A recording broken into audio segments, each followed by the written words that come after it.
I don't feel sorry for the parents. This information has been available. I've been putting it out for at least 2 years. You wonder why they're trying to sexualize your kids? Kids who think it's normal won't tattle. More than 4.5 million children, or nearly 1 in 10, are forced to endure sexual misconduct by school employees, from inappropriate comments to physical abuse, according to an exhaustive review of research. The best estimate is that almost 1 in 10 children, sometimes between kindergarten and 12th grade, are targets of behavior ranging from unprofessional to criminal, says the report for Congress by Cheryl Shakeshaft, a professor at Hofstra University's School of Education. Most people just don't think this can really happen, said Shakeshaft, hired by the Education Department to study the prevalence of sexual abuse in schools. We imagine that all teachers are like most teachers, and that they've gone into teaching to help children. Most do, but not all. We need to acknowledge that that's the case and do something to stop it.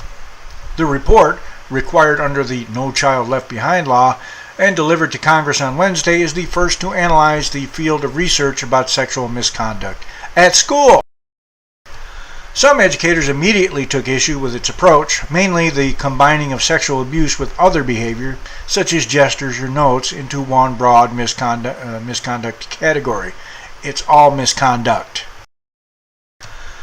But another prominent researcher supported the findings, suggesting, as Shakeshaft did, that they may even understate the problem. And the American Association of University Women, whose survey of students were at the core of the new report, stood by its research. There have been no nationally financed studies to collect data about how common sexual misconduct is in school, one of many areas Shakeshaft suggests must be addressed. Her analysis covered almost 900 documents and reviews that have dealt with the topic in some way, from private research and newspaper stories to reports for government agencies. The report describes schools as places where abusers come to prey, targeting vulnerable and marginal students who are afraid to complain or unlikely to be believed if they did. It describes adults who trap, lie, and isolate children, making them subject to unwanted behavior in hallways, offices, buses, or even right in front of other students in class. And the offenders work hard to keep kids from telling, threatening to fail or humiliate them, or sexualize to make them think it's normal. Misconduct is defined in a report as physical, verbal, or visual behavior, from sexually related jokes or pictures of sex to fondling of breasts and forced sex. Shakeshaft did not limit her review to sexual abuse because, she says, that would exclude other unacceptable adult behaviors that could drive kids from school and harm them for years.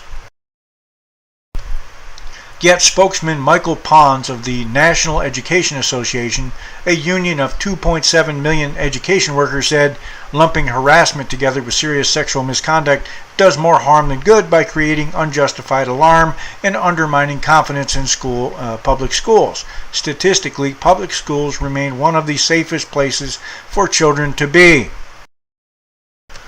The NEA, he added, takes any sexually inappropriate behavior seriously, training teachers and working with the Education Department on rules banning harassment in schools. The other large teachers' union, the American Federation of Teachers, also found fault with the report's description of misconduct, and Eugene Hickok, the Deputy Education Secretary, said the findings were so broad that they may be viewed as insufficiently focused, but those officials, too, did nothing to downplay the importance of the problem. Clearly, sexual predators have no place in public schools, said John Mitchell, Deputy Director of Educational Issues at the AFT. We support background checks, and when someone has gotten through, they need to be removed, and other inappropriate behaviors must be attended to also. We just really need to have an effort to separate the two. The report found teachers are the most common offenders, followed by coaches, substitute teachers, bus drivers, and teacher aides.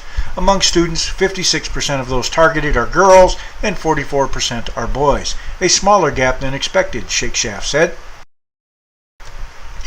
Robert Shoup, a Kansas State University professor of education law and expert on sexual exploitation in schools, said the estimate of 1 in 10 children affected is not high. The actual number may be larger, he said, because of the historical underreporting of the problem. Children need to be very clearly educated about inappropriate behaviors, and the teachers do too. So when children see the earliest signs of this behavior, they have someone to tell, Shoup said. But often parents say, mind your teacher, so it's very unlikely that this 10-year-old kid is going to rip the teacher's hands off and say, back off. If you're on TikTok bragging about telling kids what you do in your bedroom, you're no different than these people. You're a predator preparing them for the abuse. It's called grooming. Sick freak! No!